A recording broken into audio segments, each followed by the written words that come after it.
Deer friends, welcome to YouTube channel Debek Universe. চলে এসেছে একটা ভিডিও নিয়ে। তো আজকে আমরা এনএসইউ এর বিডিপি যারা অনলাইন এক্সাম দিয়েছো তাদের যে অ্যান্সার শিটগুলো আছে সেগুলো প্রিন্ট আউট নিয়ে আলোচনা করবো। তো চলো শুরু করা যাক। তো তোমরা যারা এনএসইউ এক্সাম দিয়েছো বিডিপির, তোমরা সবাই জানো যে অনলাইন সব সব বিষয়গুলো এখনও প্রিন্ট আউট করা যাচ্ছে না। নানা রকম সমস্যা হচ্ছে। কিছু কিছু তোমার ডাউনলোড করা যাচ্ছে, কিছু কিছু যাচ্ছে না, এখনও প্রসেসিং দেখাচ্ছে। তো আমার আগের দিন তোমাকে দেখেছি যে এওসি 3, 11, 12, 14, 15 এগুলো ডাউনলোড করা যাচ্ছিলো। এসপিএস 2, 3 এগুলো ডাউনলোড করা যাচ্ছিলো। বাকি ছিল হচ্ছে তোমার EMT 7, 9 এগুলো ডাউনলোড করা যাচ্ছিলো না। তারপর ধরো EMT 13, EMT 16 থিওরি প্র্যাকটিক্যালি পেপারগুলো ডাউনলোড করা যাচ্ছিলো না। তো আজকে একবার চেক করে দেখতে পারো।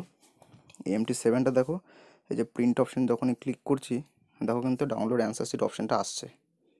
ঠিক আছে, দেখো ডাউনলোড অ্যান্সার শিট কিন্তু অপশানটা আসছে। তো তোমরা চাইলে ডাউনলোড করতে পারো। আমি ডাউনলোড করে রেখে জায়গা থেকে, তাই জন্য ডাউনলোড করলাম না। তবে যখন ব্যাক টু হোম প্রেস করে ব্যাক করবে, EMT 7টা কিন্তু এখনও প্রিন্ট আউট দেখাচ্ছে না। দেখো ব্যাক টু হোম এখনও দেখাচ্ছে।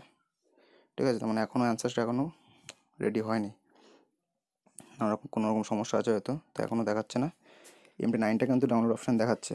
11, 12, 14, 15 আগের দিন দেখেছি ডাউনলোড করা যাচ্ছে। EMT 13টা যাচ্ছিলো না। তো সেটা একবার চেক করে দেখি। দেখো প্রিন্ট অপশান ক্লিক করলাম, এখনও কিন্তু ব্যাক টু হোম দেখাচ্ছে, মানে এটা এখনও রেডি হয়নি। EMT 16 থিওরি পেপারটাও হচ্ছিলো না। তো এটা একবার চেক করে দেখি। দেখো ডাউনলোড অ্যান্সার শিট কিন্তু অপশান দেখাচ্ছে। ঠিক আছে, তো তোমরা চাইলে ডাউনলোড করতে পারো। আমি ডাউনলোড করে রেখেছি আগের থেকে থিওরি পেপারটা, তো আমি ডাউনলোড করলাম না।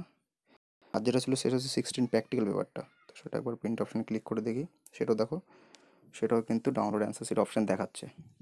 ঠিক আছে, তো তোমরা ডাউনলোড করতে পারো এখন। আমি ডাউনলোড করে রেখেছি, ওগুলো ডাউনলোড করলাম না। তো আগের দিন যেগুলো আমি বলেছিলাম যে EMT 7, 9, 13, 16 থিওরিগুলো প্র্যাকটিক্যাল পেপার ডাউনলোড করা যাচ্ছে না, তার মধ্যে আজকে কিন্তু দেখো EMT 9টা, EMT 16 theory, EMT 16 practical paper, এই তিনটি পেপার কিন্তু ডাউনলোড করা যাচ্ছে। বাট EMT 7 অ্যান্ড EMT 13টা এখনও কিন্তু পেন্ডিং রয়েছে। তো আশা করি খুব তাড়াতাড়ি এগুলো সলভ হয়ে যাবে। খুব তাড়াতাড়ি এটা অপশানে দিয়ে দেবে ডাউনলোডের। তো তোমরা রেগুলারই মাঝে মাঝে চেক করো, 30 মিনিট 35 মিনিট অন্তর অন্তর। আমি কোনো আপডেট পেলে আমি জানিয়ে দেবো। তো এখন তোমরা EMT 9, EMT 16 থিওরি, 16 প্র্যাকটিক্যাল এটা ডাউনলোড করে নিতে পারো। আর বাকিগুলো আগের ভিডিওতে দেখিয়েছি। আর EMT 7 আর 13টা এটা পরে ট্রাই করো, যদি হয় জানিও। আর যদি আমি জানতে পারি, যদি হয় ডাউনলোড অপশন করা যায়, তো আমি জানিয়ে দেবো। তো ভিডিওটা অবধি থাকলো। ভিডিওটা ভালো লাগে একটা লাইক করো, বা পারলে বন্ধুদের কাছে শেয়ার করো। ভিডিও শেষ পর্যন্ত দেখার জন্য অনেক অনেক ধন্যবাদ।